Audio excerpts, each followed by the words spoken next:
Very fast. Come on. Retreat. Make sure retreat. Anaanza, eh? You start, eh? Okay. Come on. You start. Yo. One. Back. Come on. Hey. Good one now. Hey. Come on.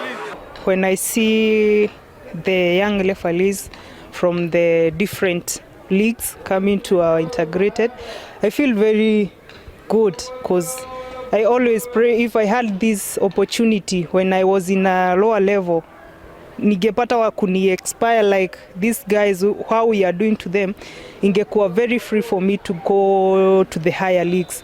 Unlike as we normally struggle to get those opportunities, but now the space is so open to them to come and learn from us. And there are people in FIFA already, like getting such a platform inakusaidia, like you interact with them, you get to know how they are training, how they officiate, what's their stronghold, like kuna get to learn.